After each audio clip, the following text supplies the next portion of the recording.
یہ ان بیٹیوں کے نام پیغام ہے جو بیٹیاں غیر مسلم لڑکوں کے ساتھ بھاگ جاتی ہیں، باپ کی عزت کو داغدار کر کے، اپنے ایمان کو چھوڑ کر کے اور دوسرے لڑکے کے ساتھ فرار ہو جاتی ہیں۔ ایسے ہی ایک معاملہ پیش آیا۔ ایک شبنم نام کی لڑکی تھی اور ایک شنکر نام کا لڑکا تھا۔ شبنم کو شنکر سے محبت ہوئی، پیار ہوا، دونوں کی باتیں راتوں رات باتیں ہوتی۔ ایک بار شبنم کے باپ نے اس کو بات کرتے دیکھ لیا، اس سے کچھ نہیں کہا، اس کی ماں سے کہا کہ اب اس کا رشتہ کر دو۔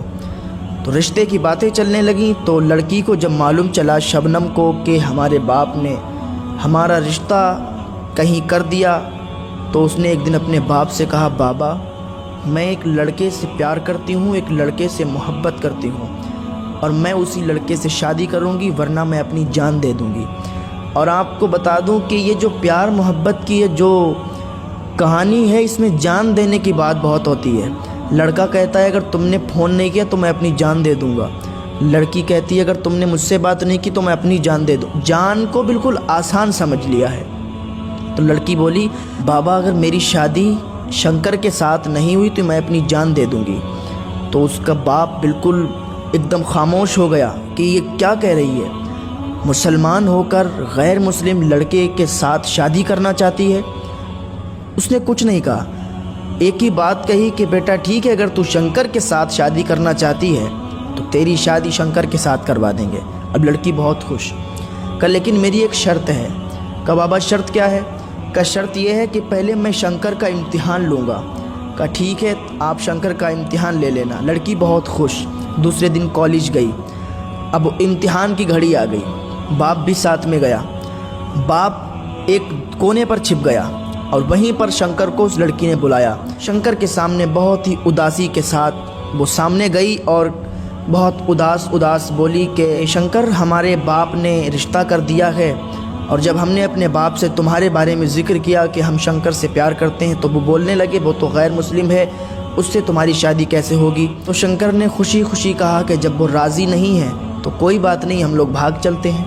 لڑکی نے کہا بھاگنے کے لیے بھی تو پیسے ہونا چاہیے، کیا تمہارے پاس پیسے ہیں، مال ہے کچھ؟ جب ہم لوگ بھاگ کر یہاں سے نکلیں گے تو ایسا تو نہیں ہے کہ ایک دم ہم کہیں پر جا کر شادی کر لیں گے اور پھر واپس چلے آئیں گے؟ کچھ دن کسی ہوٹل میں رہیں گے، ادھر ادھر جانا ہوگا، کورٹ میرج ہوگی تو اس میں کافی خرچ آئے گا۔ تو شنکر بولا کہ ہاں میرے پاس اس ٹائم تو پیسہ نہیں ہے، لیکن میں تمہارے خاطر تو اپنی جان بھی دے دوں گا، لیکن پیسے میرے پاس نہیں ہیں۔ پھر جان کی بات آ گئی۔ تو لڑکی نے کہا پھر کیا کیا جائے؟ تو شنکر نے کہا ایسا کرو تم اپنے گھر جاؤ، جانے کے بعد جتنا مال و زر تمہارے یہاں ہو، سونا چاندی ہو، جتنے پیسے ہوں، سب ایک بیگ میں لو اور واپس چلی آؤ۔ جتنا بھی تمہارے یہاں ہوگا اس سب کو لے کے آؤ۔ پھر میرا بھی کچھ سنستھاؤں سے تعلق ہے، کچھ رابطہ ہے۔ ایسی سنستھائیں ہیں کہ جو مسلم لڑکی اپنے گھر سے کسی غیر مسلم کے ساتھ بھاگتی ہے تو وہ لوگ ان کی مدد کرتے ہیں۔ تو شبنم نے کہا کہ میں نے سنا ہے کہ وہ سنستھاؤں سے جو بھی مدد ہوتی ہے اس کا غلط فائدہ اٹھایا جاتا ہے، یعنی جب لڑکی ان کے ہاں جاتی ہے تو وہ لوگ اس کی جسم فروشی کرتے ہیں، ان کے ساتھ بدسلوکی کرتے ہیں۔ اب جب اتنی بات شبنم نے کہی تو شنکر کو ایسا لگا کہ اس کی چوری پکڑی گئی، کیونکہ یہ بھی تو اسی کیٹیگری کا تھا اور یہ اس کی بھی سنستھا تھی۔ یہ بھی لوگ ایسے ہی لڑکیوں کو بہلا پھسلا کر اور ان کو اپنے جال میں پھانس کر اپنی سنستھاؤں سے پھر جسم فروشی کا یہ کاروبار کرتے تھے اور بلیک میل کرتے تھے لڑکی کو، اس کی ویڈیوز نکال کر۔ تو اس نے پھر مسکراتے ہوئے اور خوشی خوشی کہا کہ نہیں ایسا کوئی بات نہیں ہے، چلو ہم سنستھاؤں میں نہیں جائیں گے، جتنا تمہارے گھر پہ مال و دولت ہو وہ لے کے آؤ، ہم لوگ بھاگ چلتے ہیں۔ تو لڑکی نے کہا ٹھیک ہے ہم لے کے آتے ہیں اور بھاگ چلتے ہیں، لیکن اس سے پہلے یہ بتاؤ جب ہم لوگ شادی کر لیں گے، جب رہنے لگیں گے تو یہ بتاؤ میں تو مسلمان ہوں، کیا میں عبادت کر سکتی ہوں؟ کیا مجھے عبادت کرنے کے لیے تم روکو گے تو نہیں؟ تو شنکر نے جھنجھلا کے کہا تو اپنا دھرم چھوڑ کر میرے ساتھ آ رہی ہے، ہم لوگ مندر میں شادی کریں گے پھر تو عبادت کیا کرے گی، ہم تجھے ہرگز عبادت نہیں کرنے دیں گے۔ لڑکی نے جب اتنا سنا تو ایک زوردار تماچا اس کے گال پر مارا اور کہا بے وقوف بدتمیز، تو ایسی باتیں کرتا ہے؟ میں تو تجھے اچھا سمجھ رہی تھی، لیکن میرے باپ نے جو مجھ سے کہا تھا وہ حقیقت یہی ہے، تو دھوکے باز ہے، تو صرف لڑکیوں کو اپنے جال میں پھنساتا ہے، اور تم جیسے پتہ نہیں کتنے لوگ ہیں جو ایسی بھولی بھالی لڑکیوں کو اپنے جال میں پھنساتے ہیں، ان کے ساتھ شادی کرنے کا ڈھونگ رچتے ہیں اور ان کو بہلا پھسلا کر جسم فروشی کا کاروبار کرواتے ہیں۔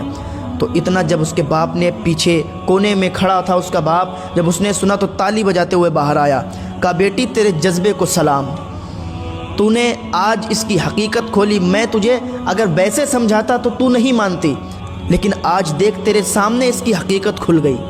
اور یہ لوگ اکیلے ایک نہیں ہے، یہ ان کا پورا گروہ ہے، اور یہ پورا گروہ چلتے ہیں صرف بھولی بھالی مسلمان لڑکیوں کو بہلا پھسلا کر اور ان کو اپنے جال میں پھانستے ہیں، پھر ان کو بلیک میل کرتے ہیں۔ تم کیا سمجھتی ہو یہ تم سے شادی کریں گے؟ تم کیا سمجھتی ہو یہ تم سے محبت کرتے ہیں؟ بالکل تمہاری یہ سوچ غلط ہے۔ نہ جانے کتنی لڑکیوں کو انہوں نے برباد کیا، وہ بھولی بھالی بیچاری لڑکیاں ان کے جال میں پھنس جاتی ہیں اور ان کا شکار بن جاتی ہیں، اور پھر وہ پوری زندگی پچھتاتی ہیں، اور پھر وہ اپنی اس حرکت پر شرمندہ ہوتی ہیں، اپنے گھر والوں کے سامنے بھی اور اس سماج کے سامنے بھی۔ تو ایسی نوبت ہی نہ آنے دو کہ ہمیں کسی کے سامنے شرمندہ ہونا پڑے۔ اگر تمہارے تعلق کسی سے ہو گئے ہوں تو آج بھی اللہ رب العزت کی بارگاہ میں سچے دل سے توبہ کر لو، اللہ رب العزت بڑا معاف فرمانے والا ہے، وہ تمہیں معاف فرما دے گا۔ اور کنیز فاطمہ بن کے اپنی زندگی گزارو تو یہاں بھی تم کامیاب رہو گی اور وہاں بھی کامیاب رہو گی۔ اللہ تعالی ہمیں نیک عمل کرنے کی توفیق عطا فرمائے۔